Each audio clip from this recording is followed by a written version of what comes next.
Hi guys! Welcome back to my YouTube channel. Another day, another tutorial na naman po ang ating gagawin. Tuturuan ko kayo guys kung paano mag-book ng PSA online appointment. Sa ngayon kasi guys, hindi na natanggap ng walk-in dito sa PSA Valenzuela. Hindi po kayo papapasukin pag wala po kayong appointment. Hindi ko lang sure sa ibang branch ng PSA kung pwede pa ang walk-in.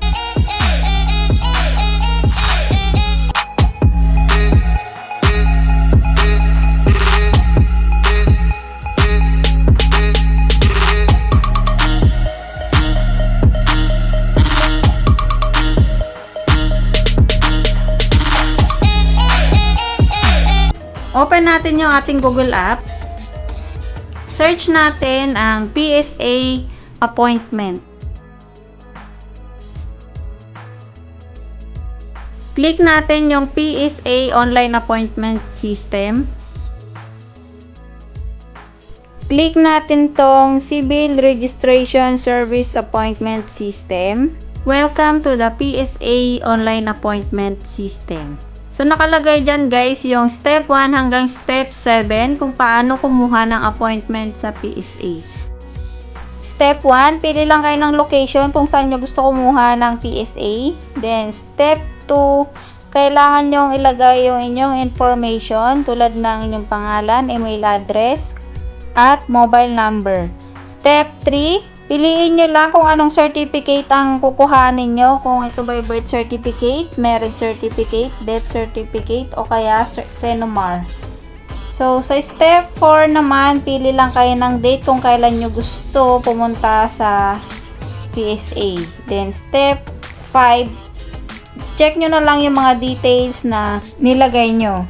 Dito sa step 6 guys, nakalagay dito, bali may marireceive kayong appointment slip sa inyong email.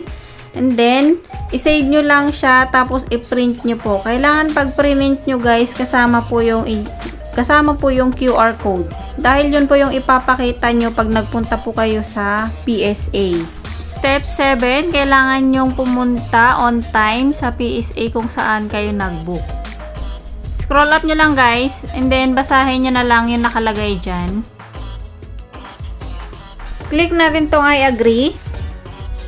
May nakalagay po dito na important reminders. Una, hindi po allowed mag-book ng appointment ang mga minors.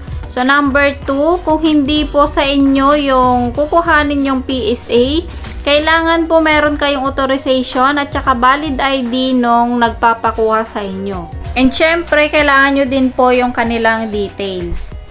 And number 3, ito po ay first come first serve basis. Kung gusto nyo pong mauna sa pila, kailangan po bago yung time na kinuha nyo, nandun na po kayo nakapila. Click na natin yung next. Click natin yung choose a region. And then next. Click nyo lang guys kung nasaan yung location nyo dyan. Dahil nasa NCR tayo, click natin yung NCR. Click natin yung choose an outlet. Ito po yung mga outlet nila dito sa NCR. Pili lang kayo dyan guys kung saan kayo malapit. Click natin tong Valenzuela. Ito po yung address nila. Sa lumang City Hall po nila ito. Katabi po ng Comelec. Click na natin yung next. Fill upan lang natin to. Kailangan po yung ating personal details kung tayo po ang pupunta doon sa PSA.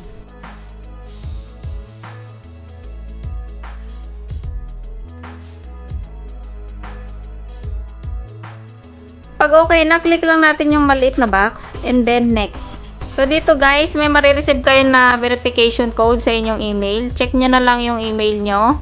And then, ilagay nyo dito yung 6-digit na sinend sa inyo. Enter na natin yung verification code.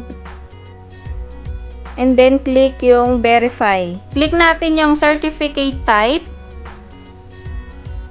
Piliin nyo dyan guys kung anong certificate ang kukuhanin nyo. Click naman natin yung relationship. Pili lang kayo dyan guys ng isa kung para kanino yung kukuhanin yung certificate. Kung para sa sarili nyo guys, click nyo yung self. Dahil para sa atin po yung kinuha nating certificate, pangalan din po natin yung nakalagay dyan. Pero kung Sa tatay nyo po, kailangan po yung pangalan din ng tatay nyo yung nakalagay dyan. Click nyo lang yung add another certificate guys kung gusto nyo pang kumuha ng ibang certificate. Pag okay na, click na natin yung next. Dito na tayo sa date and time. Pipili tayo guys ng date kung kailan natin gustong pumunta and kung anong oras natin gustong pumunta. So ayun guys, kung makikita nyo, puro puno na yan. So hanap lang kayo guys ng mayroong slot pa.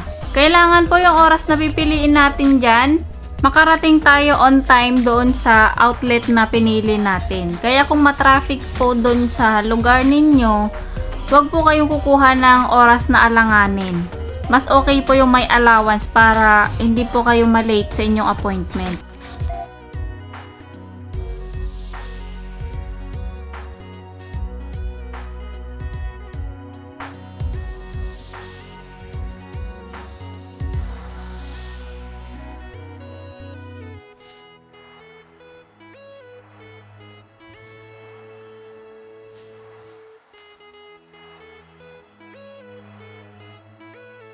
Click na natin yung next. So, ayun na po yung appointment details. Check nyo na lang po yung mga nakalagay dyan. Kung may mali dyan guys, click nyo lang yung back.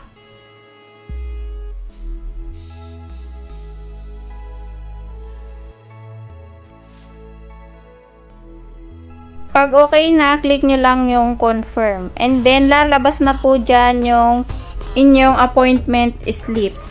Yun lang guys. Thank you sa panonood. Don't forget to like and subscribe. God bless.